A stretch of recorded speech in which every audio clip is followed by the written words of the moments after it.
السلام علیکم ناظرین، آئیے جانتے ہیں کہ حضور پاک صلی اللہ علیہ وسلم پر وحی کب اور کتنی سال کی عمر میں آنا شروع ہوئی۔ تو ہمارے حضور پاک صلی اللہ علیہ وسلم کو 40 سال کی عمر میں وحی آنا شروع ہوئی۔ رسول کرم صلی اللہ علیہ وسلم پر نازل ہوئی وحی کس طرح شروع ہوئی، اور اللہ تعالیٰ کا قول کہ ہم نے تم پر وحی بھیجی جس طرح حضرت نوح علیہ السلام پر کے بعد پیغمبروں پر وحی بھیجی۔ یحییٰ بن یکبرلس، عقل بن شہاب، عروہ بن زہرام المومنین حضرت عائشہ رضی اللہ تعالیٰ عنہ سے روایت کرتے ہیں کہ انہوں نے فرمایا کہ سب سے پہلے وحی جو رسول کریم صلی اللہ علیہ وسلم پر اتارنا شروع ہوئی وہ اچھے خواب تھے جو بلاحت نیند آپ صلی اللہ علیہ وسلم دیکھتے تھے۔ چنانچہ جب بھی آپ صلی اللہ علیہ وسلم خواب دیکھتے تو وہ صبح کی طرح روشن کی طرح ظاہر ہو جاتا۔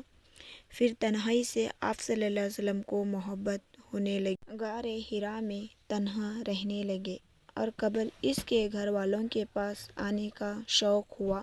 وہاں تخت سے کیا کرتے؟ تخت سے مراد کئی راتیں عبادت کرنا ہے، اور اس کے لیے توشے ساتھ لے جاتے، پھر حضرت ختیجہ رضی اللہ عنہا کے پاس واپس آتے اور اسی طرح توشے لے جاتے، یہاں تک کہ جب وہ غار حرا میں تھے حق آیا، چنانچہ اس کے پاس فرشتے آئے اور کہا پڑھے۔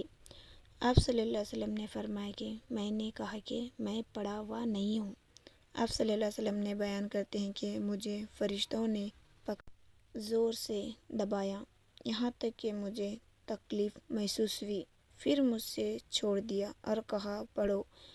میں نے کہا میں پڑھا ہوا نہیں ہوں، پھر دوسری بار مجھے پکڑ کر زور سے دبایا، یہاں تک کہ میری طاقت جواب دینے لگی، پھر مجھے چھوڑ دیا اور کہا پڑھیے۔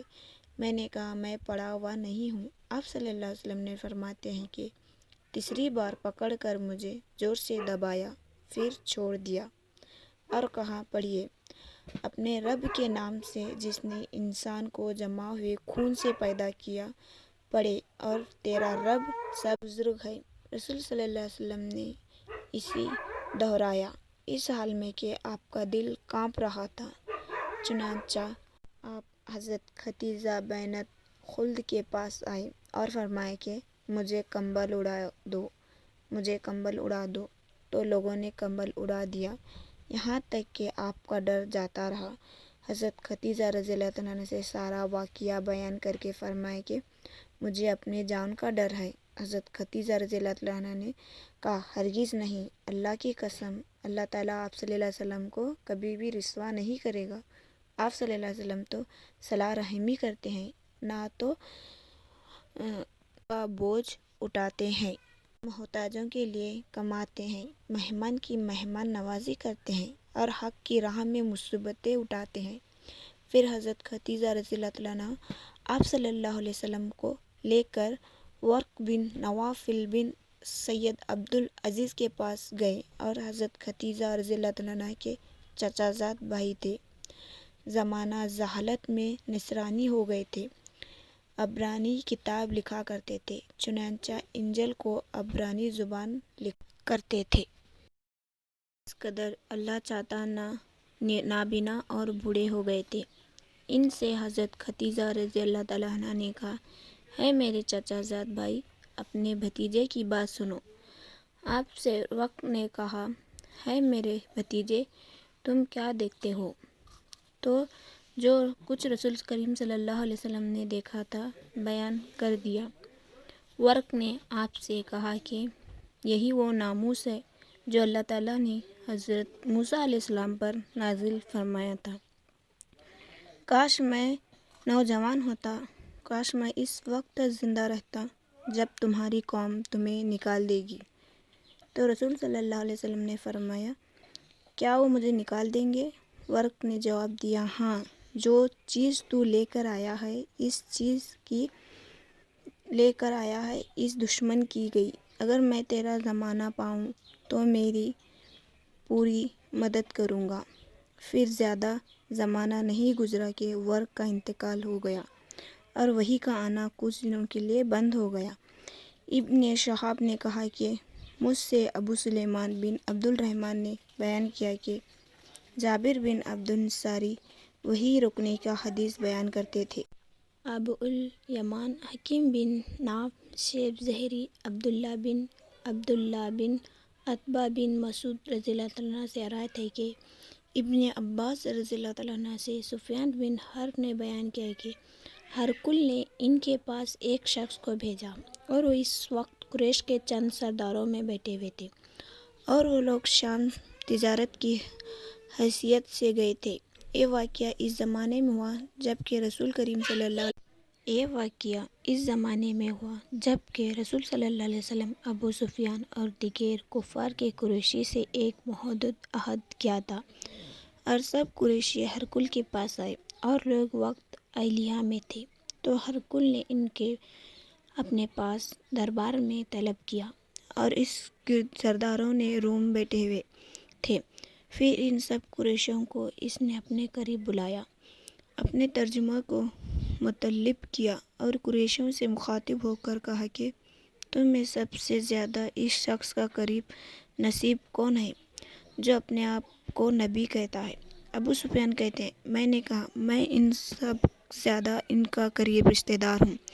یہ سن کر ہرقل نے کہا ابو سفیان سے اس شخص کا حال پوچھتا ہوں جو اپنے آپ کو نبی کہتا ہے، اگر مجھ سے جھوٹا بیان کرے تو تم فوراً اس کی تکذیب کر دینا۔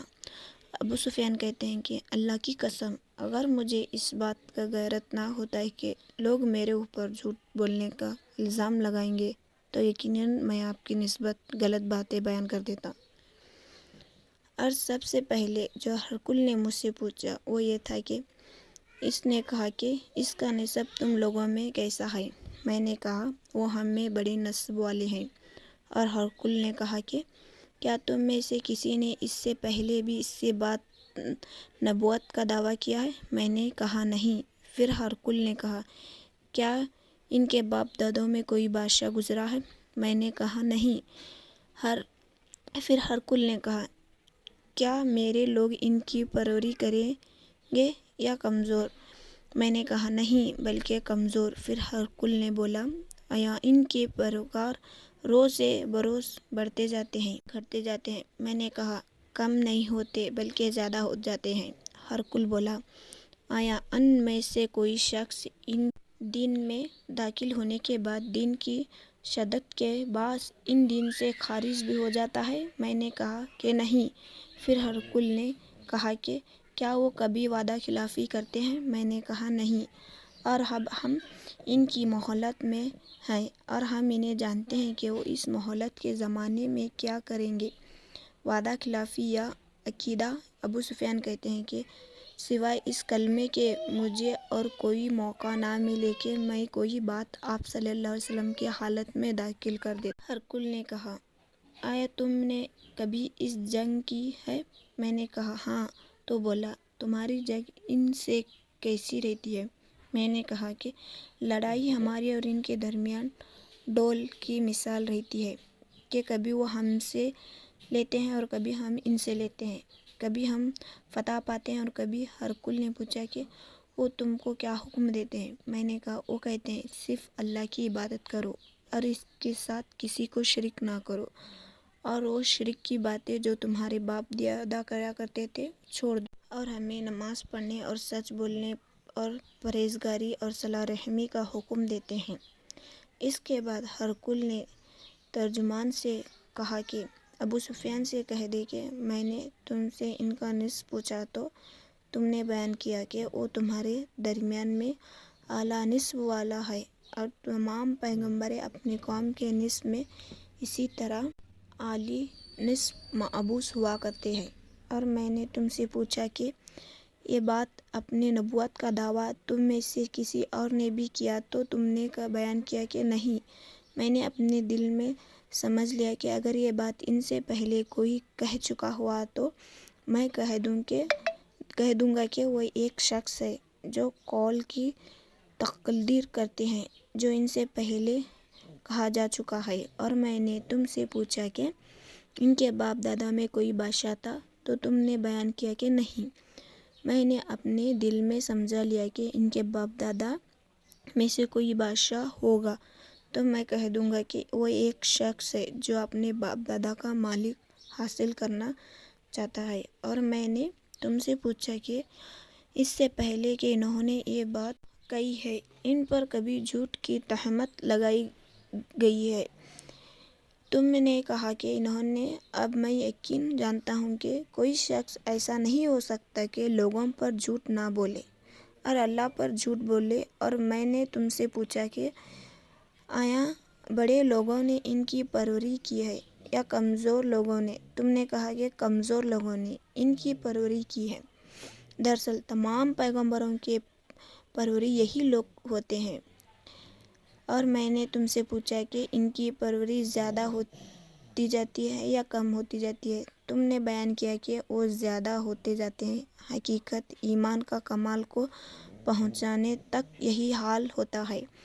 اور میں نے تم سے پوچھا کہ کیا کوئی شخص ان کے بعد ان کی دین میں داخل ہو جائے ان کی دین سے ناخوشی ہو کر دین سے پھر بھی جاتا ہے؟ تم نے بیان کیا کہ نہیں، وہ ایمان کی یہی صورت ہے جبکہ ان کی بشاشت دلوں میں بیٹھی جائے۔ اور میں نے تم سے پوچھا کہ آیا وعدہ خلافی کرتے ہیں؟ تم نے بیان کیا کہ نہیں۔ بات یہ ہے کہ ان طرح تمام پیغمبر وعدہ خلافی نہیں کرتے۔ میں نے تم سے پوچھا کہ وہ تمہارے کسی بات کا حکم دیتے ہیں تو تم نے بیان کیا کہ وہ تمہیں یہ حکم دیتے ہیں کہ اللہ کی عبادت کرو اور اس کے ساتھ کسی کی شرک نہ کرو، اور تمہیں بتوں کی سستی سے منع کرتے ہیں، اور تمہیں نماز پڑھنا اور سچ بولنے کا پرہیزگاری کا حکم دیتے ہیں۔ بس اگر تمہاری کہی ہوئی بات سچ ہوئی تو عنقریب وہ میرے ان قدموں کی جگہ کے مالک ہو جائیں گے۔ اور بے شک میں کتب سابق سے جانتا تھا کہ وہ ظاہر ہونے والی ہے، مگر میں یہ نہیں جانتا تھا کہ وہ تم میں سے ہوں گے۔ بس اگر میں جانتا کہ ان تک پہنچ نہ سکوں گا تو یقیناً میں ان سے ملنے کا بڑا اہتمام کرتا، اور اگر میں ان کے پاس ہوتا تو یقیناً میں ان کے پیروں کو دھوتا۔ پھر ہرقل نے رسول کریم صلی اللہ علیہ وسلم کا مقدس خط جو آپ صلی اللہ علیہ وسلم کے دہِ قلبی کے ہمراہ میر بصری کے پاس بھیجا تھا، اور میر بصری نے اس کو ہرقل کے پاس بھیج دیا تھا۔ منگوایا، اس کو پڑھایا تو اس میں یہ مضمون تھا: اللہ نہایت مہربان رحم کرنے والے کے نام سے یہ خط ہے۔ اللہ کے بندے اور اس کے پیغمبر محمد صلی اللہ علیہ وسلم کی طرف سے بادشاہ روم کی طرف اس شخص پر سلام ہو جو ہدایت کی پرورش کرے۔ اس کے بعد واضح ہو کہ میں تم کو سلام کی طرح بلاتا ہوں اور اسلام لاؤ گے تو کاہلی سے بچ جاؤ گے اور اللہ تمہیں تمہارے دوگنا ثواب دے گا۔ اگر تم میری دعوت سے منع فرماؤ گے تو بلا شک تم پر تمہارے تمام رعیت کے ایمان نہ لانے کا گناہ ہوگا، اور اہل کتاب ایک ایسی بات کی طرف آؤ جو تمہارے درمیان میں مشترک ہے، یعنی ایک کہ ہم اور تم اللہ کے سوا کسی کی بندگی نہ کریں اور اس کے بعد اس کے ساتھ کسی کو شریک نہ بنائیں، اور ہم میں سے کوئی کسی کو اللہ کے سوا پروردگار بنائے۔ اللہ فرماتے ہیں کہ پھر اگر اہل کتاب اس سے اعراض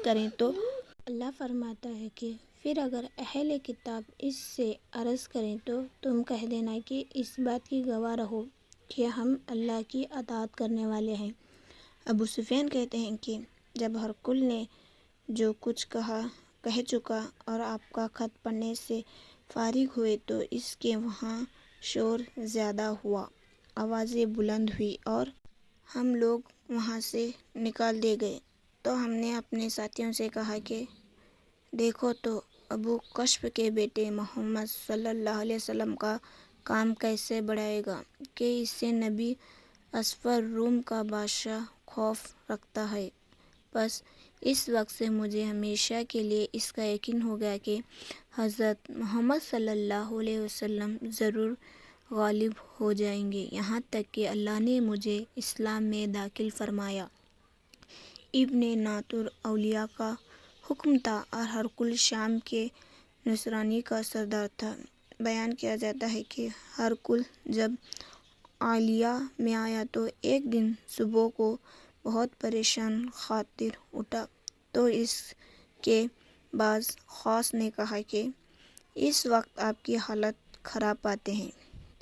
ابن ناطور کہتے ہیں کہ ہرقل کا عہن تھا، نجوم میں مہارت رکھتا تھا۔ اس نے اپنے خاص سے جواب کہ انہوں نے پوچھا یہ کیا ہے کہ میں نے رات کو جب نجوم میں نظر کی تو دیکھا کہ قتل کرنے والا بادشاہ غالب ہو گیا تو دیکھا کہ اس زمانے کے لوگوں میں قتل کون کرتا ہے؟ لوگوں نے کہا کہ سوائے یہودی کے کوئی قتل نہیں کرتا، سوائے یہودی کی خاطر سے آپ اندیشہ نہ کریں، اپنے ممالک کے بڑے بڑے شہروں میں لکھ کے بھیجیں کہ جتنے یہودی وہاں ہیں سب قتل کر دیے جائیں۔ بس وہ لوگ اپنے اس تدبیر میں تھے کہ ہرقل کے پاس ایک آدمی لایا گیا جسے غسان کے بادشاہ نے بھیجا تھا۔ اس نے رسول صلی اللہ علیہ وسلم کی خبر بیان کی۔ جب ہرقل نے اس سے ایک خبر معلومات کی تو کہا کہ جاؤ اور دیکھو کہ قتل کیے ہوئے کہ انہوں نے لوگوں نے اس کو دیکھا تو بیان کیا کہ وہ قتل کیے ہوئے ہیں۔ ہرقل نے اس سے عرب کا حال پوچھا تو اس نے کہا کہ وہ قتل کرتے ہیں۔ تب ہرقل نے کہا کہ یہی نبی کریم صلی اللہ علیہ وسلم اس زمانے کے لوگوں کا بادشاہ ہے جو روم پر غالب آئے گا۔ پھر ہرقل نے اپنے دوستوں کو روم یہ حال لکھ کر بھیجا اور علم نجوم میں اس کا اہم پایا تھا اور یہ لکھ کر ہرقل نے حماس کی طرف پھر ہرقل نے اپنے دوستوں کو روم میں حال لکھ کر بھیجا اور علم نجوم میں اس کا اہم پایا تھا اور یہ لکھ کر ہرقل حماس کی طرف چلا گیا۔ پھر حماس نے باہر نہیں جانے پایا کہ اس کے دوست کا خط اس کا جواب میں آ گیا اور بھی نبی کریم صلی اللہ علیہ وسلم کے ظہور کے بارے میں ہرقل کی راہ کا موافق کرتا تھا اور اس نے لکھا تھا کہ نبی کریم صلی اللہ علیہ وسلم ہے۔ اس کے بعد ہرقل نے سردار روم کے اپنے محل میں جو حماس میں تھا طلب کیا اور حکم دیا کہ محل کے دروازے بند کر لیے جائیں تو وہ بند کر دیے گئے اور ہرقل نے اپنے گھر سے باہر آیا تو کہا کہ اے روم والو، کیا ہدایت اور کامیابی میں کچھ حصہ تمہارا بھی ہے اور تمہیں یہ منظور ہے کہ تمہاری سلطنت قائم رہے؟ اگر ایسا چاہتے ہو تو اس نبی کی بات کر لو۔ تو اس کے سنتے ہی وہ لوگ ہنستی گدھیوں کی طرح دروازوں کی طرف بھاگے تو کوڑوں کو بند پایا۔ آخر جب ہرقل نے اس درس کا ان کی نفرت دیکھی اور ان کی ایمان لانے سے مایوس ہو گئے تو بلا کہ ان لوگوں کو میرے پاس واپس لاؤ۔ جب وہ آئے تو ان سے کہو میں نے یہ بات ابھی جو کہی تو ان سے تمہارے دین کی مضبوطی کا اطمینان لینا تھا، مجھے معلوم ہو گئی۔ تب ان لوگوں نے اس سجدہ کیا جس سے خوش ہو گئے۔ ہرقل کی آخری حالت میں یہی رہی۔ ابو عبداللہ کہتے ہیں کہ اس حدیث کو شعیب کے علاوہ صالح بن کیسان اور یونس معمر نے بیان کیا ہے۔ محمد بن ابراہیم تمیم علقمہ بن وقاص سے روایت کرتے ہیں کہ وہ فرماتے ہیں میں نے حضرت عمر بن خطاب رضی اللہ عنہ کو منبر پر فرماتے ہوئے سنا کہ میں نے رسول صلی اللہ علیہ وسلم کو یہ فرماتے ہوئے سنا کہ اعمال کا نتیجہ نیتوں پر اور مواقف پر ہے اور آدمی کو وہی ملے گا جس کی اس نے نیت کی۔ چنانچہ جس کی ہجرت دنیا کے لیے ہو کہ وہ اس سے پائے گا یا کسی عورت کے لیے ہو کہ اس سے نکاح کرے تو اس کی ہجرت اس چیز کی طرف شمار ہوگی جس کے لیے ہجرت کی ہو۔ ام المومنین حضرت عائشہ رضی اللہ تعالیٰ عنہ سے روایت کرتے ہیں کہ حارث بن ہاشم نے رسول کریم صلی اللہ علیہ وسلم سے دریافت کیا کہ یا رسول اللہ صلی اللہ علیہ وسلم، آپ کے پاس وحی کس طرح آتی ہے؟ تو رسول کریم صلی اللہ علیہ وسلم نے فرمایا کہ کبھی میرے پاس گھنٹی کی آواز کی طرح آتی ہے اور مجھ پر بہت سختی ہوتی ہے، اور جب میں اسے یاد کر لیتا ہوں جو اس نے کہا تو وہ حالت مجھ سے درد ہو جاتی ہے، اور کبھی فرشتے آدمی کی صورت میں میرے پاس آتے ہیں اور مجھ سے کلام کرتے ہیں، اور جو وہ کہتے ہیں اسے میں یاد کر لیتا ہوں۔ حضرت عائشہ رضی اللہ تعالیٰ عنہ نے بیان کیا کہ میں نے سخت سردیوں کے دنوں میں حضور پاک صلی اللہ علیہ وسلم پر وحی نازل ہوتے ہوئے دیکھا، پھر جب وحی کا موقوف ہو جاتا تو آپ صلی اللہ علیہ وسلم کے پیشانی سے پسینہ بہنے لگتا تھا۔ ارشاد نبی ہے کہ اسلام کی بنیاد 5 چیزوں پر ہے: ایمان، قول و فعل دونوں کو کہا جاتا ہے اور کم بیش ہو جاتا ہے۔ اللہ تعالیٰ نے متعدد مقامات پر فرمایا ہے تاکہ ایمان والوں کے ایمان پر ایمان بڑھا جائے۔ ہم نے ان لوگوں کی ہدایت زیادہ کر دی۔ اللہ تعالیٰ ہدایت یافتہ لوگوں کی ہدایت کو بڑھایا جاتا ہے، اور جو لوگ ہدایت یافتہ ہیں ان کی ہدایت اللہ تعالیٰ نے زیادہ کر دی اور انہیں ان کا تقوی عنایت کر دیا، اور تاکہ ایمانداروں کا ایمان بڑھتا جائے۔ اللہ بزرگ و برتر کا ارشاد ہے، تم میں سے کون ہے کہ جو اسی ایمان کو بڑھا دے؟ بس جو لوگ ایمان والے ہیں ان کا ایمان اللہ تعالیٰ نے بڑھا دیا ہے۔ اللہ تعالیٰ کا قول ہے کہ ان کو ڈراؤ، ان کا ایمان بڑھا جاؤ۔ اللہ تعالیٰ کا قول ہے کہ اللہ تعالیٰ نے ان کا ایمان فرما برداری ہی زیادہ بڑھائی ہے۔ اللہ تعالیٰ کے لیے کسی سے محبت کرنا اور خدا کے لیے کسی سے باز رکھنا داخل ایمان ہے۔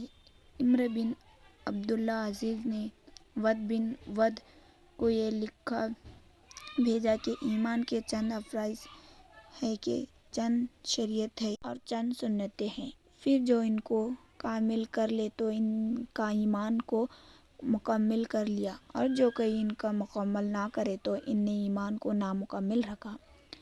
اور اگر میں زندہ رہا تو ان کو تم لوگوں سے بیان کر دوں گا تاکہ تم ان پر عمل کرو، اور اگر میں مر گیا تو میں تمہارے پاس رہنے کا خواہش مند نہیں ہوں۔ اور ابراہیم علیہ السلام نے کہا تھا، لیکن تاکہ میرا دل مطمئن ہو جائے۔ اور معاذ بن جبل نے ایک مرتبہ سود سے کہا کہ ہمارے پاس بیٹھا تاکہ کچھ دیر ہم ایماندار ہو جائیں، ایمان کی باتیں کریں۔ اور ابن مسعود نے فرمایا کہ یقیناً کل کا کل ایمان ہے۔ اور ابن عمر بن فرماتے ہیں کہ نبوت تقوی کی حقیقت کو اس وقت حاصل کرتا ہے کہ جب دل میں شک و شبہ پیدا کرنے والی باتیں کو بھی اسے خوف سے چھوڑ دیا تاکہ کہیں بھی یہ شریعت میں ممنوع نہ ہو۔ اور مجاہد نے کہا ہے کہ اللہ نے تمہارے لیے وہ دین مشرف فرمایا جس کی نوح کی وصیت کی تھی، جس کا مطلب یہ ہے کہ ہم نے تم کو اور نوح کو اے محمد صلی اللہ علیہ وسلم کا ایک ہی دین کی تعلیم دی ہے۔ ابن عباس نے کہا کہ شریعت منہا کے معنی راہ طریق، تمہاری دعا کرنا تمہارا ایمان ہے۔ علی بن زید شبی ابو زمرہ رضی اللہ عنہ کہتے ہیں کہ میں ابن عباس رضی اللہ عنہ کے ساتھ بیٹھا تھا تو وہ مجھے اپنے تخت پر بٹھا لیتے تھے۔ ایک مرتبہ انہوں نے مجھ سے کہا کہ تم میرے پاس رہو، میں تمہیں اپنے مال سے کچھ حصہ دوں گا، لہٰذا میں 2 مہینے ان کے پاس رہا۔ بعد ازاں انہوں نے ایک روز مجھ سے کہا کہ قبیلہ عبدالقیس کے لوگ جب نبی کریم صلی اللہ علیہ وسلم کے پاس آئے تو آپ نے ان سے کہا کہ تم کس قوم سے ہو؟ یہ پوچھا کہ تم کس جماعت سے ہو؟ وہ بولے کہ ہم رہبہ کے خاندان سے ہیں۔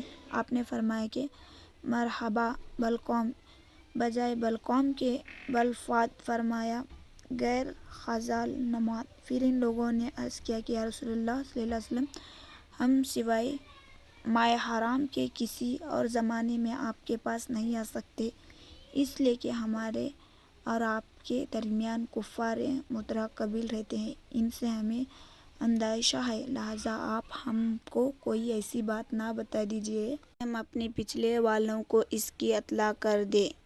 حضور پاک صلی اللہ علیہ وسلم نے فرمایا، اسلام کا قصر 5 ستونوں پر بنایا گیا ہے، اس بات کی شہادت دینا کہ اللہ کے سوا کوئی معبود نہیں ہے، اور یہ کہ محمد اللہ کے رسول ہے، نماز پڑھنا، زکوٰۃ دینا، حج کرنا، رمضان کے روزے رکھنا، کہ ہم پیچھے والوں کو اس کی اطلاع دیں کہ ہم سب اس پر عمل کر کے جنت میں داخل ہو جائیں، اور ان لوگوں سے اپنے پینے کی چیزوں کی بابت بھی پوچھا کہ کون سی حلال ہے اور کون سی حرام ہے، تو آپ نے انہیں 4 چیزوں کا حکم دیا اور 4 باتوں سے منع کیا، صرف اللہ پر ایمان لانے کا ان کو حکم دیا۔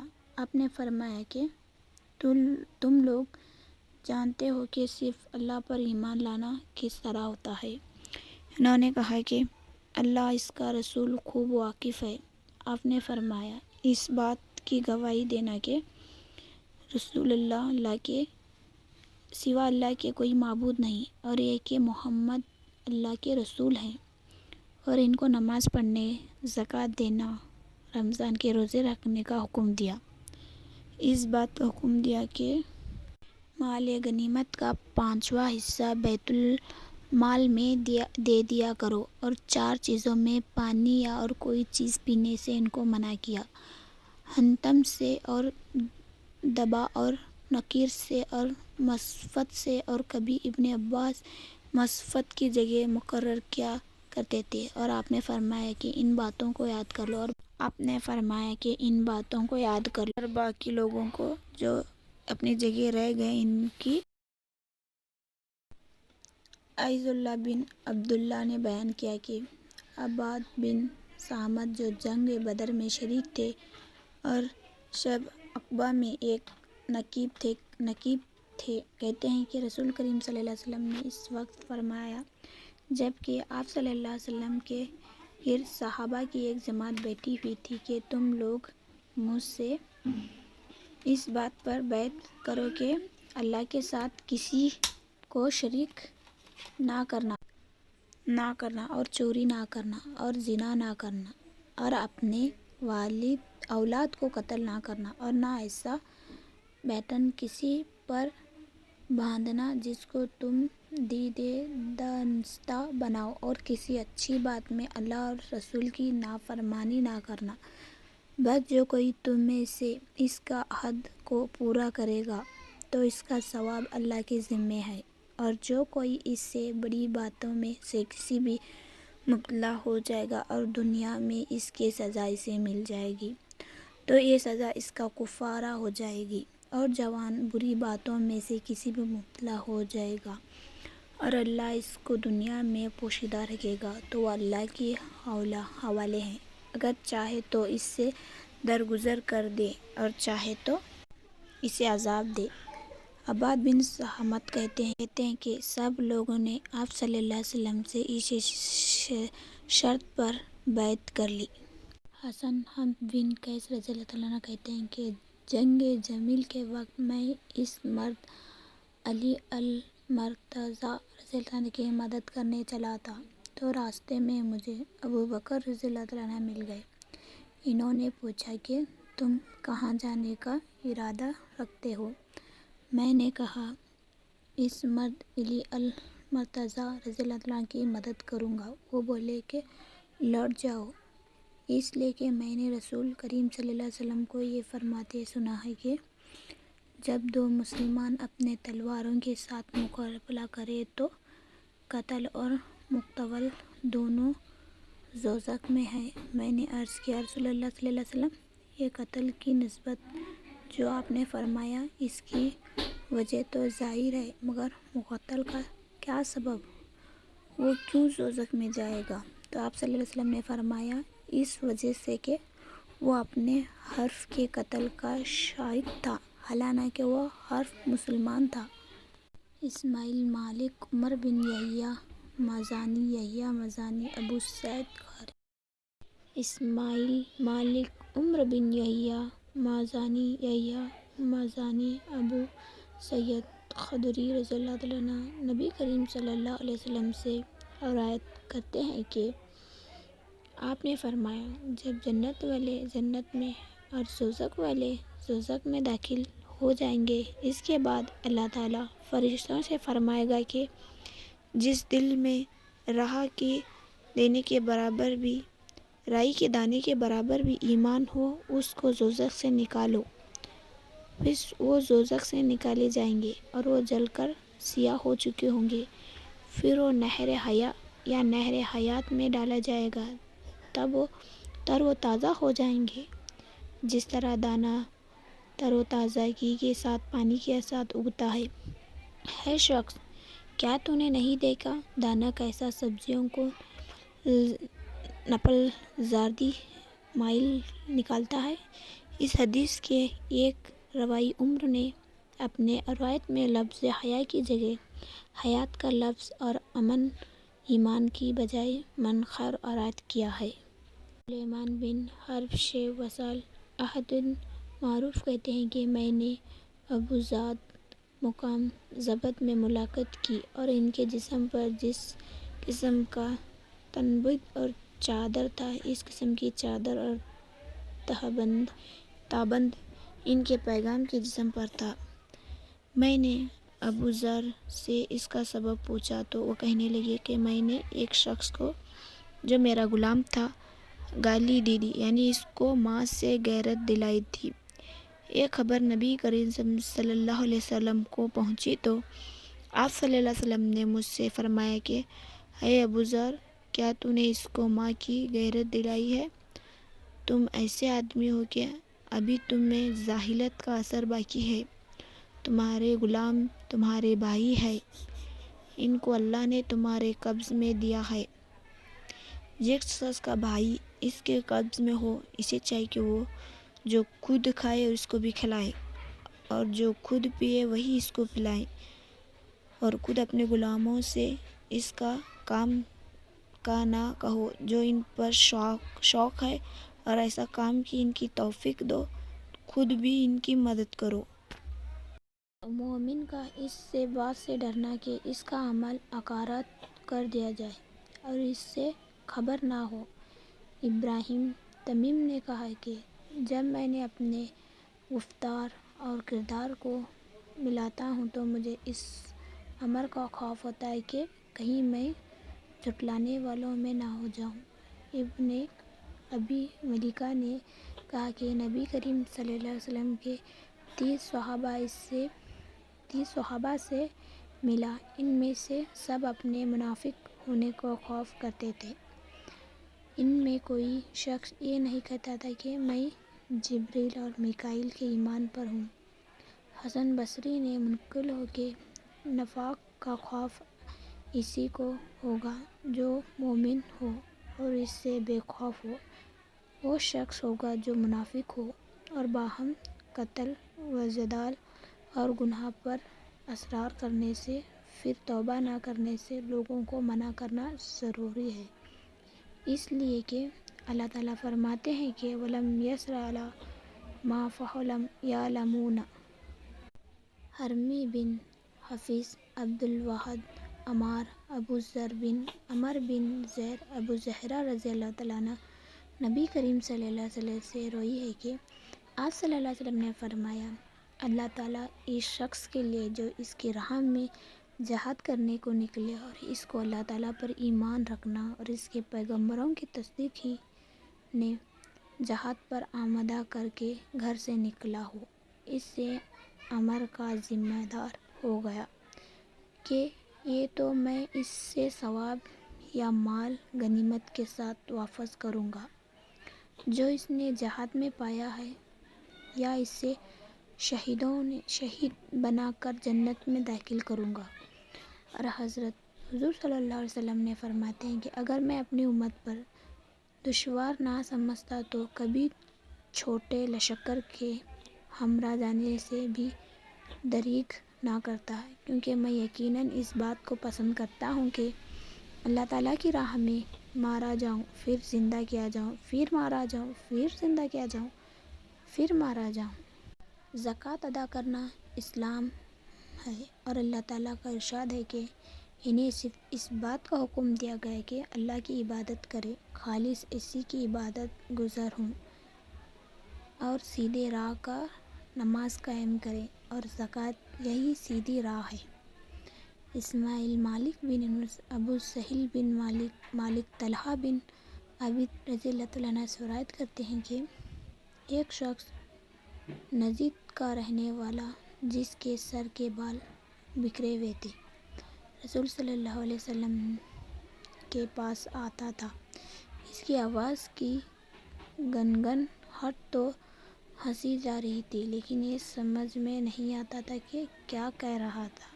لیکن جب قریب ہوا تو معلوم ہوا کہ وہ اسلام کی بابت آپ صلی اللہ علیہ وسلم سے پوچھتا ہے، تو رسول صلی اللہ علیہ وسلم نے فرمایا کہ دن رات میں 5 نمازیں ہیں، اور شخص بولا کہ کیا ان کے علاوہ بھی کوئی نمازیں میرے اوپر فرض ہے؟ آپ نے فرمایا نہیں، مگر یہ۔ نعمان بن شبیر رضی اللہ عنہ کہتے ہیں کہ میں نے رسول صلی اللہ علیہ وسلم سے سنا ہے کہ آپ صلی اللہ علیہ وسلم نے فرماتے تھے کہ حلال ظاہر ہے اور حرام بھی ظاہر ہے، اور دونوں کے درمیان شب کی چیزیں ہیں جن کو بہت سے لوگ نہیں جانتے۔ بس جو شخص شبہ کی چیزوں سے بچے، اسی نے اپنی دین اور اپنی آبرو کو بچا لیا۔ جو شخص شبہوں کی چیزوں میں مبتلا ہو جائے، ان کی مثال ایسی ہے جیسے کہ جانور شاہی چراغ کے قریب چرایا ہو، جس کے متعلق اندیشہ ہوتا ہے کہ ایک دن اس کے اندر بھی داخل ہو جائے۔ لوگوں، آگاہ ہو جاؤ کہ ہر بادشاہ کی ایک چراگاہ ہے، آگاہ ہو جاؤ کہ اللہ کی ایک چراگاہ اس کی زمین میں اس کی حرام کی ہوئی چیزیں ہیں۔ خبردار ہو جاؤ کہ بدن میں ایک ٹکڑا گوشت کا ہے، جب وہ سنور ہو جائے تو تمام بدن سنور ہو جاتا ہے، جب وہ خراب ہو جاتا ہے تو تمام بدن خراب ہو جاتا ہے۔ سنو، وہ ٹکڑا دل ہے۔ ابراہیم بن حمزہ، ابراہیم بن صدر، سہلہ بن شہاب، عبداللہ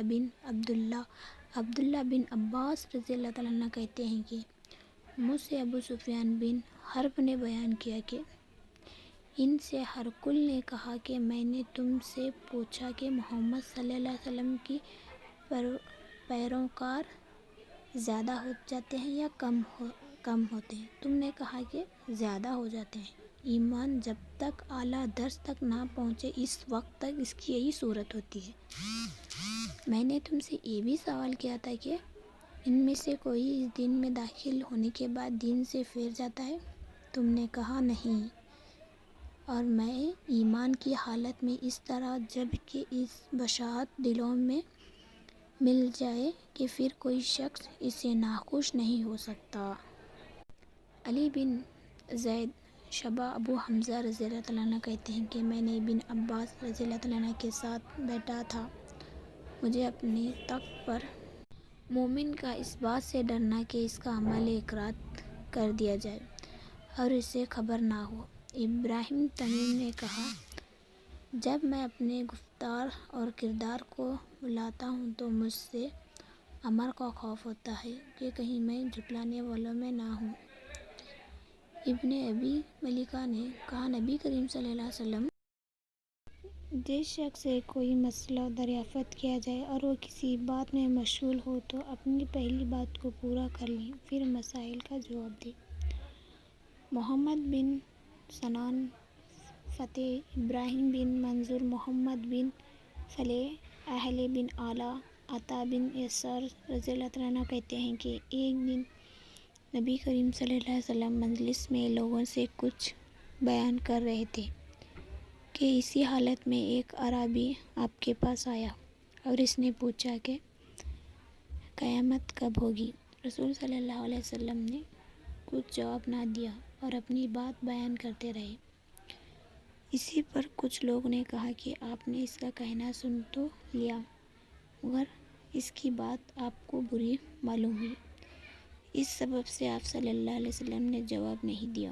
اور کچھ لوگوں نے کہا کہ یہ بات نہیں ہے بلکہ آپ نے سنا ہی نہیں، یہاں تک کہ جب آپ اپنی بات ختم کر چکے تو کہا کہ میں سمجھتا ہوں۔ اس کے بعد یہ لفظ تھے۔ قیامت پوچھنے والے سائل نے کہا، یا رسول صلی اللہ علیہ وسلم موجود ہوں۔ آپ نے فرمایا، جس وقت امانت ضائع کر دی جائے تو قیامت کا انتظار کرنا۔ اس نے پوچھا کہ امانت کا ضائع کرنا کس طرح ہوگا؟ آپ نے فرمایا، جب کام نہایت لوگوں کے سپرد کیا جائے تو قیامت کا انتظار کرنا۔ عبداللہ بن عمر رضی اللہ عنہ کہتے ہیں کہ ایک سفر میں نبی کریم صلی اللہ علیہ وسلم ہم سے پیچھے رہ گئے۔ جب آپ صلی اللہ علیہ وسلم پیچھے رہ گئے، جب آپ ہمارے قریب پہنچے تو نماز میں تاخیر ہونے کی وجہ سے ہم جلدی جلدی وضو کر رہے تھے۔ اس وجہ سے ہم اپنے پیروں پر پانی ملنے لگے کیونکہ دھونے میں دیر ہوتی ہے۔ بس آپ نے اپنی جلدی آواز سے 2-3 مرتبہ فرمایا کہ پیروں کے گھٹنوں کو آگے کے اعضاء سے خرابی ہونے والی ہے۔ ایک مرتبہ رسول صلی اللہ علیہ وسلم نے صحابہ کرام سے مخاطب ہو کر فرمایا کہ درختوں میں ایک درخت ایسا ہے کہ اس کے پتے خزانوں کے سبب سے نہیں گرتے اور مومن کی مثال ہے۔ سونی ماہی، تو تم مجھ سے بیان کرو کہ وہ کون سا درخت ہے؟ تو لوگ جنگلی درختوں کے خیال میں پڑ گئے۔ عبداللہ بن عمر کہتے ہیں کہ میرے خیال میں آ گیا کہ وہ کھجور کا درخت ہے، مگر میں بزرگوں کے سامنے پیش قدمی کرنے سے شرما گیا۔ بالآخر صحابہ نے عرض کیا کہ حدثنا ماہی، یا رسول اللہ صلی اللہ علیہ وسلم نے فرمایا آپ ہی ہیں، ہم میں سے بیان فرمائیں۔ تو آپ نے فرمایا کہ وہ کھجور کا درخت ہے۔ نبی کریم صلی اللہ علیہ وسلم سے روایت کرتے ہیں کہ آپ نے فرمایا، درختوں میں ایک ایسا درخت کہ ایک کا پتا جھڑا نہیں ہوتا اور مسلمان کی مشابہ، تو تم مجھے بتاؤ کہ وہ کون سا درخت ہے؟ ابن عمر رضی اللہ عنہ کہتے ہیں کہ لوگ جنگل کے درختوں کے خیال میں پڑے۔ کہتے ہیں کہ میرے دل میں آ گیا کہ وہ کھجور کا درخت ہوگا، مگر میں بتانے میں شرما گیا۔ صلی اللہ علیہ وسلم نے جواب دیا کہ وہ کون سا درخت ہے؟ حدیث پڑھنا اور متحدث کے سامنے پیش کرنے کا پڑھنے کا بیان حسن بصری اور سفیان ثوری نے بھی خود پڑھ لینا کافی سمجھا ہے، اور بعض محدثین نے علم کے سامنے قرأت کافی ہونے میں ضم بن ثعلبہ کی حدیث سے استدلال کیا ہے۔ انہوں نے نبی کریم صلی اللہ علیہ وسلم سے عرض کیا تھا کہ اللہ نے آپ کو حکم دیا ہے کہ ہم نماز پڑھیں۔ آپ نے فرمایا، بس محمد سین کہتے ہیں کہ یہ قول نبی کریم صلی اللہ علیہ وسلم کے سامنے پڑھنا ہے۔ زمام نے اپنے قوم کو اس کو اطلاع کی اور قوم کے لوگوں نے اس کو کافی سمجھا، اور امام مالک نے ساکت سے استدلال کیا ہے کہ اور لوگ کے سامنے سنایا اور معلم کے سامنے کتاب پڑھی جاتی تو ظاہرین کہتے ہیں کہ ہم فلاں شخص نے سنایا، اور معلم کے سامنے کتاب پڑھی جاتی تو پڑھنے والا کہتا ہے کہ مجھے فلاں شخص نے پڑھایا ہے۔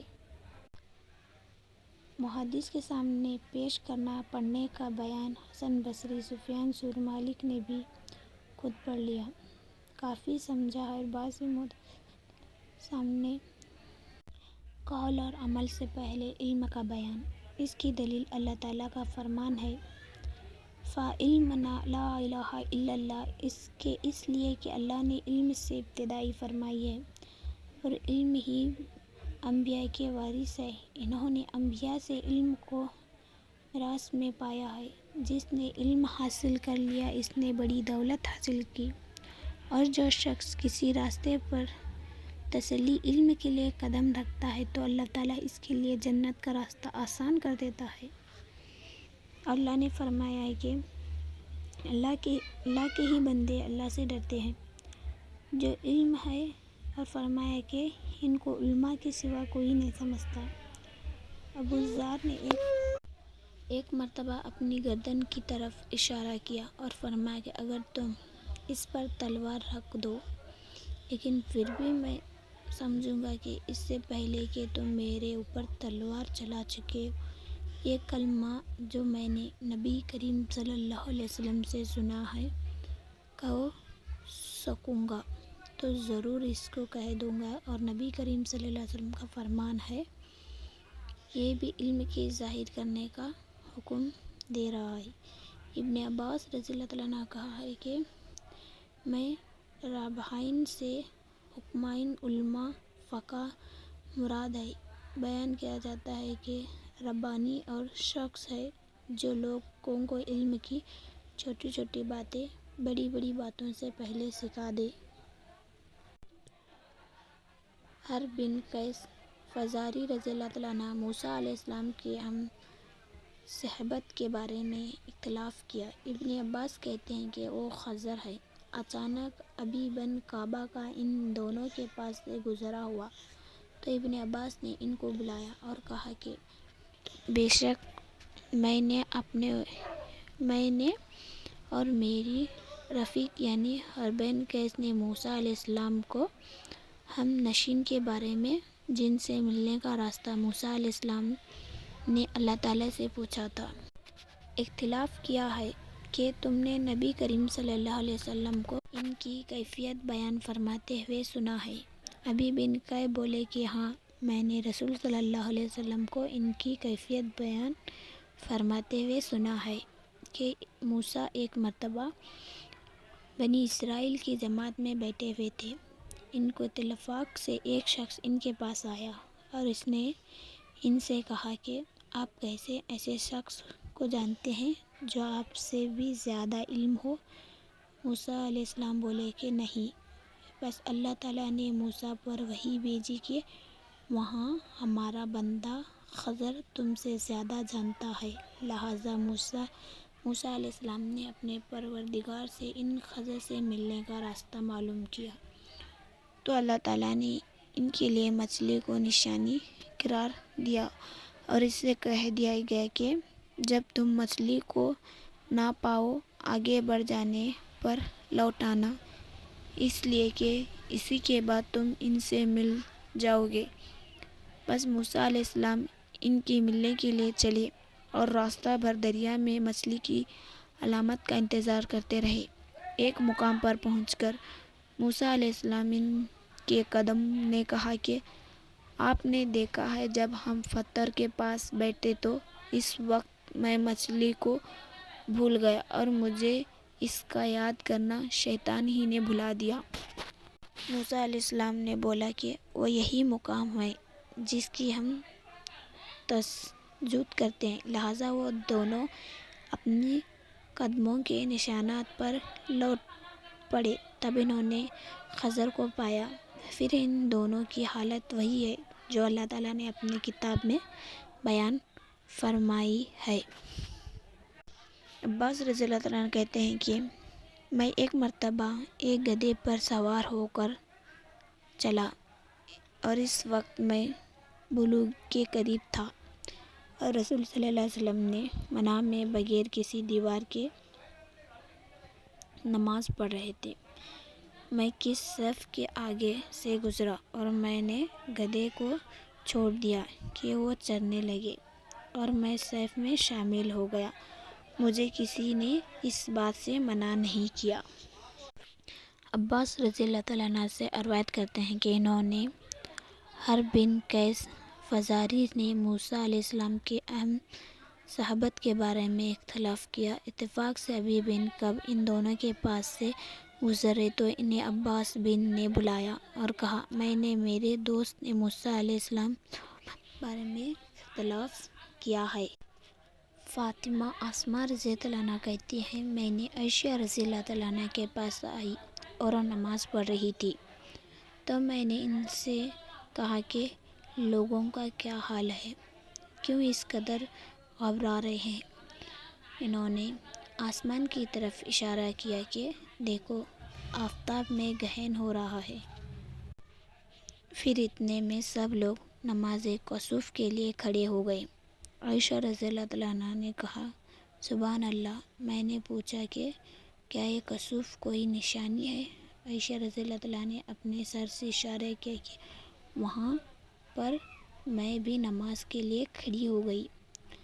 نماز اتنی طویل تھی کہ مجھ پر غشی طاری ہو گئی تو میں اپنے سر پر پانی ڈالنے لگی۔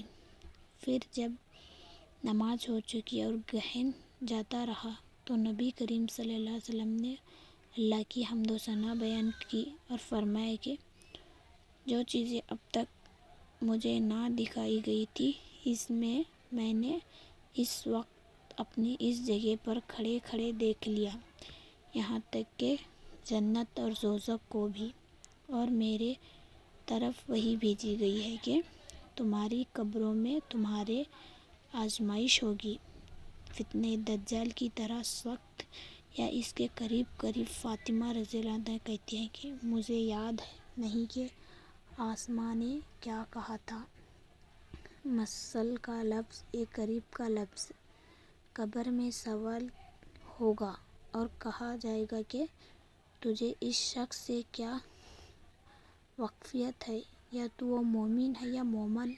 فاطمہ کہتی ہیں کہ مجھے یاد نہیں آسماں نے کیا کہا، مومن کا لفظ یا مومن کا لفظ میت کی گئی کہ وہ محمد ہے اور اللہ کے پیغمبر ہے، ہمارے پاس ہجرت اور ہدایت لے کر آئے تھے، لہٰذا ہم نے ان کی بات مانی اور ان کی پیروی کی، اور محمد صلی اللہ علیہ وسلم یہ کلمہ 3 مرتبہ کہے گئے، تب اس سے کہہ دیا جائے گا تو آرام سے سو رہا، بے شک ہم نے جان لیا کہ تو محمد صلی اللہ علیہ وسلم پر ایمان رکھتا ہے۔ لیکن منافق یا شک کرنے والا، فاطمہ رضی اللہ عنہا کہتے ہیں کہ مجھے یاد نہیں آسماں نے ان 2 لفظوں میں سے کیا کہا تھا۔ منافق کہتا ہے، شک کرنے والا کہے گا میں اصل حقیقت تو نہیں جانتا، مگر میں نے لوگوں کی ان کی نسبت کچھ کہتے ہوئے سنا، وہی میں نے بھی کہہ دیا۔ ابو حمزہ کہتے ہیں کہ ایک دن ابن عباس رضی اللہ عنہ حدیث بیان کر رہے تھے، ان کے اور لوگوں کے درمیان میں مترجم تھا جو ابن عباس کہتے تھے، اس کو میں بآواز بلند لوگوں کو سنا دیتا تھا۔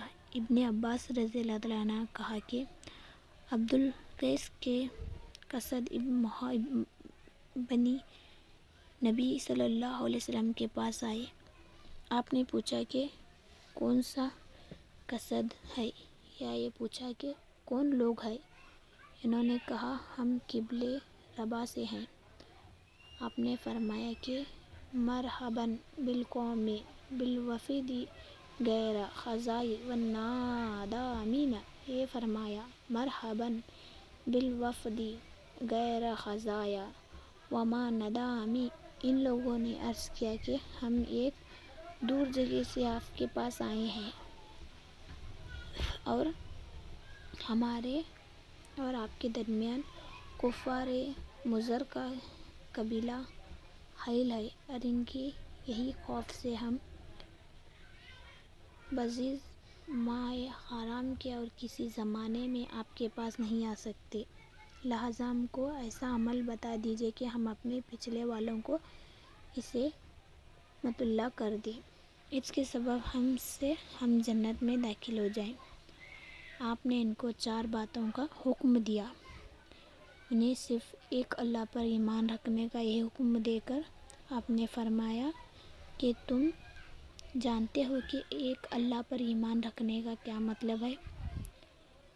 انہوں نے عرض کیا کہ اللہ اور اس کے رسول ہم سے زیادہ جانتے ہیں۔ آپ نے فرمایا اس کا مطلب یہ ہے کہ اس بات کی شہادت دینا کہ اللہ کے سوا کوئی عبادت نہیں ہے، معبود نہیں ہے، اور محمد اللہ کے رسول ہیں۔ اور ان کو نماز پڑھنا اور زکوٰۃ دینا اور رمضان کے روزے رکھنے کا حکم دیا، اور یہ بھی نہیں حکم دیا کہ مال غنیمت کا 5واں حصہ خدا کی راہ میں دے، اور انہیں دبا، ہنتم اور مضافت کا استعمال سے منع فرمایا۔ شبہ کہتے ہیں کہ ابو حمزہ اکثر نکیر بھی کیا کرتے تھے، اکثر بجائے ہمزفت کے فقیر بھی کہتے ہیں کہ فرمایا کہ آپ نے ارشاد فرمایا کہ ان باتوں کو تم یاد کر لو، اپنے پیچھے والوں کو ان سے مطلع کر دو۔ محمد بن مقاتل، ابو الحسن عبداللہ، عمر بن سعید بن ابی حسن، عبداللہ بن ابی مالک، حقبہ بن وارث رضی اللہ تعالیٰ عنہ کہتے ہیں کہ انہوں نے ابو وہاب بن عزیز کی لڑکی سے نکاح کیا۔ اس کے بعد ایک عورت نے آ کر بیان کیا کہ میں نے عقبہ کو اور اس کی عورت کو جس سے عقبہ نے نکاح کیا ہے دودھ پلایا ہے، بس یہ دونوں رضاعی بہن بھائی ہیں، ان میں نکاح درست نہیں۔ عقبہ نے کہا کہ میں نہیں جانتا کہ تو نے مجھے دودھ پلایا ہے، اور نہ تو نے اس سے پہلے کبھی اس بات کی اطلاع دی ہے۔ پھر عقبہ سوار ہو کر رسول صلی اللہ علیہ وسلم کے پاس مدینے گئے اور آپ سے یہ مسئلہ پوچھا، تو نبی کریم صلی اللہ علیہ وسلم نے فرمایا کہ اب کس طرح تم اس سے مصاحبت کرو گے، حالانکہ یہ جو بیان کیا گیا اس سے حرامت کا شبہ پیدا ہوتا ہے۔ بس عقبہ نے اس عورت کو چھوڑ دیا، اس نے دوسرے شخص سے نکاح کر لیا۔ عبداللہ بن عباس رضی اللہ تعالیٰ عنہ حضرت عمر رضی اللہ تعالیٰ عنہ سے روایت کرتے ہیں کہ انہوں نے فرمایا کہ میں ایک انصاری مرد پڑوسی بنی امی بن زید کے محلے میں رہتے تھے، اور یہ مقام مدینے کی بلندی پر تھا، اور ہم رسول صلی اللہ علیہ وسلم کے پاس باری باری آتے تھے۔ ایک دن وہ آتا تھا، جس دن میں آتا تھا اس دن کی خبر یعنی وحی وغیرہ کی حالت میں اس کو پہنچا دیتا۔ جس دن وہ آتا تھا وہ ابھی ایسا ہی کرتا تھا۔ ایک دن اپنی باری میری انصاری دوست حضور صلی اللہ علیہ وسلم کی خدمت میں آیا، اور وہاں سے جب واپس ہوا تو میرے دروازے کو بہت زور سے کھٹکھٹایا اور میرا نام لے کر کہا کہ وہ یہاں ہے۔ میں ڈر گیا۔ رسول صلی اللہ علیہ وسلم نے اپنی بیویوں کو طلاق دے دی۔ میں حفص رض کے پاس گیا تو وہ رو رہے تھے۔ میں نے ان سے کہا کہ کیا رسول صلی اللہ علیہ وسلم نے تم لوگوں کو طلاق دے دی؟ وہ بولے کہ مجھے معلوم نہیں۔ اس کے بعد میں نبی کریم صلی اللہ علیہ وسلم کے پاس گیا اور کھڑے کھڑے میں نے عرض کیا کہ کیا آپ نے اپنی بیویوں کو طلاق دے دی؟ آپ نے فرمایا نہیں۔ میں نے کہا اللہ اکبر، اللہ اکبر۔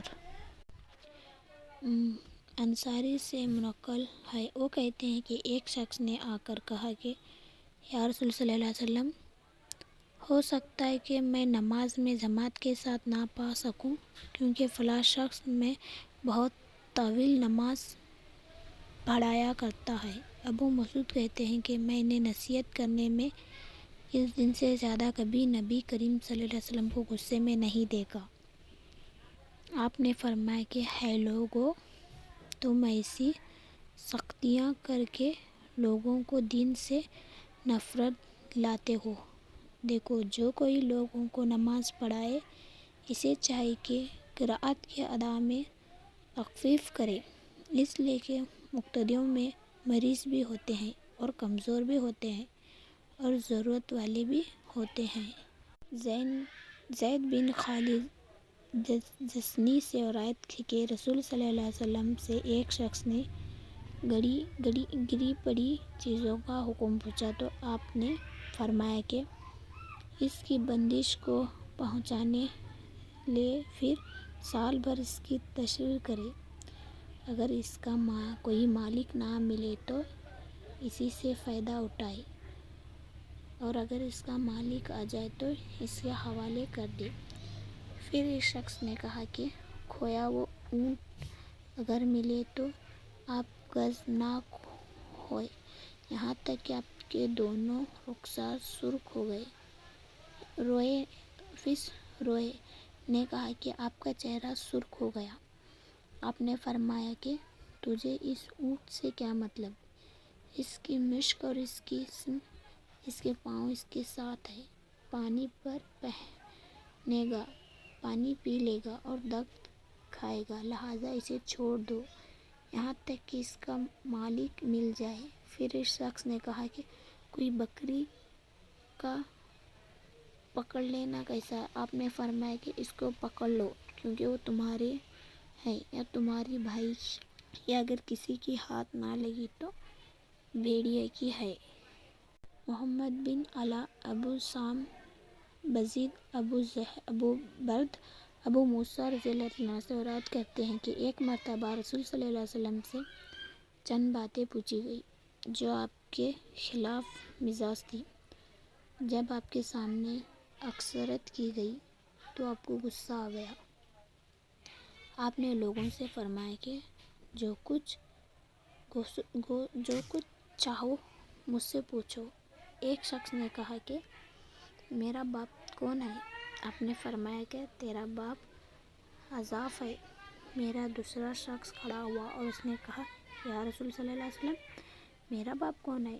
آپ نے فرمایا تیرا باپ ثعلب ہے، شبیب کا مولی۔ پھر جب حضرت عمر رضی اللہ عنہ نے آپ کے چہرے میں آثار غضب دیکھا تو انہوں نے عرض کیا یا رسول اللہ صلی اللہ علیہ وسلم ہم اللہ تعالیٰ کی طرف توبہ کرتے ہیں۔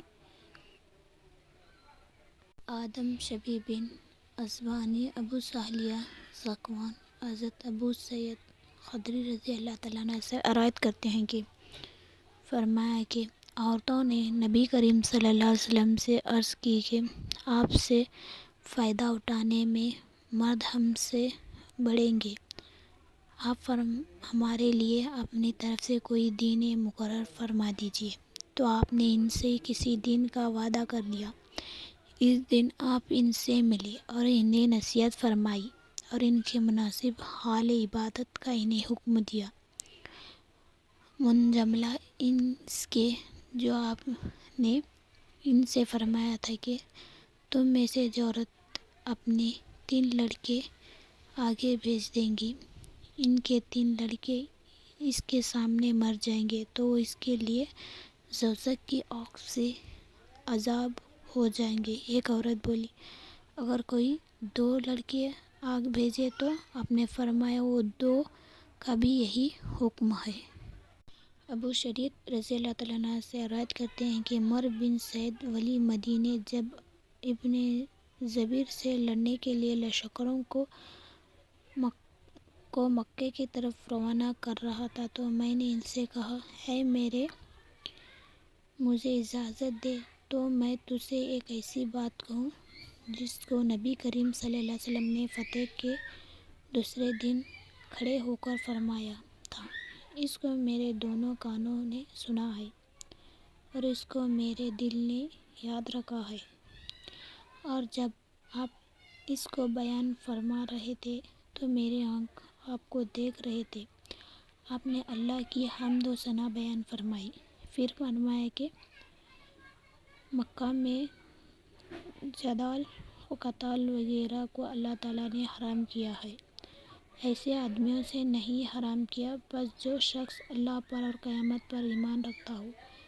اس کے لیے جائز نہیں کہ مکے میں خون ریزی کرے اور نہ یہ جائز ہے کہ وہاں کوئی درخت کاٹا جائے۔ پھر اگر کوئی شخص رسول صلی اللہ علیہ وسلم کے لڑنے سے ان چیزوں کا جواز بیان کرے تو اسے کہہ دینا کہ اللہ نے اپنے رسول کو اجازت دے دی تھی اور تمہیں اجازت نہیں دی، اور مجھے بھی ایک گھڑی بھر دن کی وقت اجازت دی تھی، پھر آج اسی کی حرمت ویسی ہی ہوگی جیسے کل تھی۔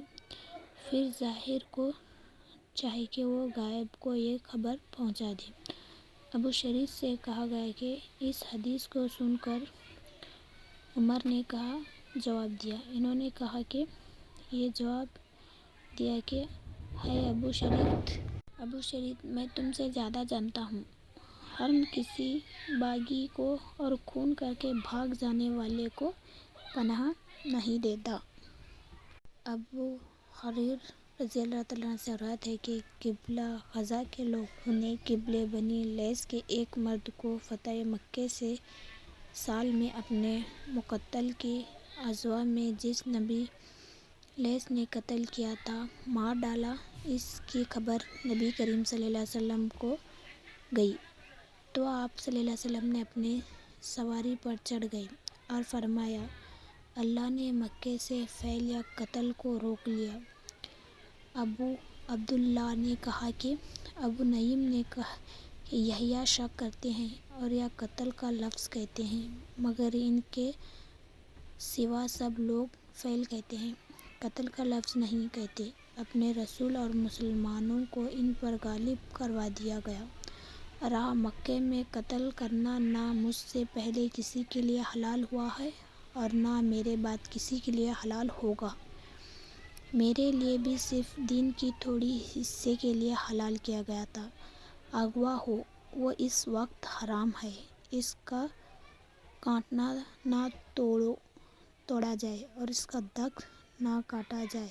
اس کی گری ہوئی چیزیں صرف وہی شخص اٹھائے جس کا مقصد یہ ہو کہ وہ اس کے علاوہ اس کا اعلان کر کے مالک تک پہنچائے گا۔ جس کا کوئی عزیز قتل کیا جائے تو وہ مخاطر ہے کہ ان ذیل کی دو صورتوں میں سے ایک صورت پر عمل کرے، یا ہدایت لے لے یا قرض لے لے۔ اتنے میں ایک شخص اہل یمن سے آ گیا اور اس نے کہا، یا رسول اللہ صلی اللہ علیہ وسلم، یہ مسائل میرے لیے لکھ دیجیے۔ آپ نے فرمایا کہ ابو فلاح کے لیے لکھ دو۔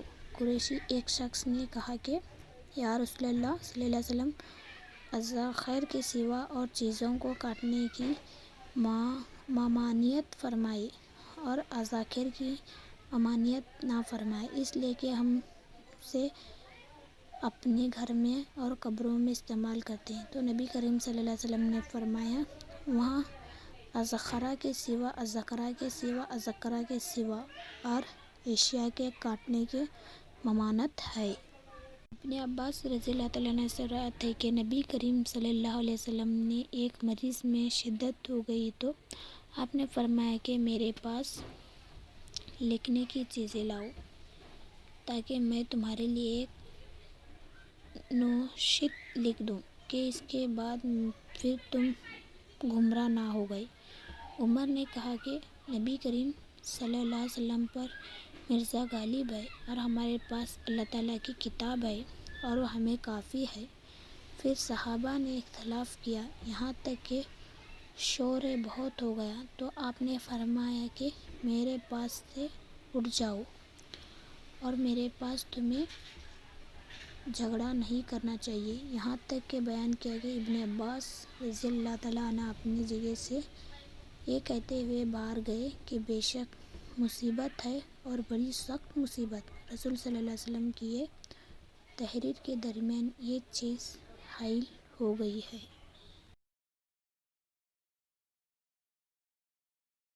آدم شبی حکم سید بن جبیر ابن عباس رضی اللہ تعالیٰ عنہ کہتے ہیں کہ میں ایک شب اپنی خالہ میمون بنت حارث رضی اللہ تعالیٰ عنہ کے روضہ نبی کریم صلی اللہ علیہ وسلم کے گھر میں سویا اور نبی کریم صلی اللہ علیہ وسلم اس دن ان کی شب میں یہی ہوا تھا۔ نبی کریم صلی اللہ علیہ وسلم نے عشاء کی نماز مسجد میں پڑھی، پھر اپنے گھر میں آئے اور 4 رکعت پڑھ کر سو گئے، پھر بیدار ہوئے اور فرمایا کہ چھوٹا لڑکا سو رہا ہے یا اسی کی مثال کوئی لفظ فرمایا، پھر نماز پڑھنے کھڑے ہو گئے اور میں وضو کر کے آپ کے بائیں جانب کھڑا ہو گیا تو آپ نے مجھے اپنی دائنی جانب کر لیا اور 5 رکعتیں پڑھائیں، اس کے بعد 2 رکعت سنت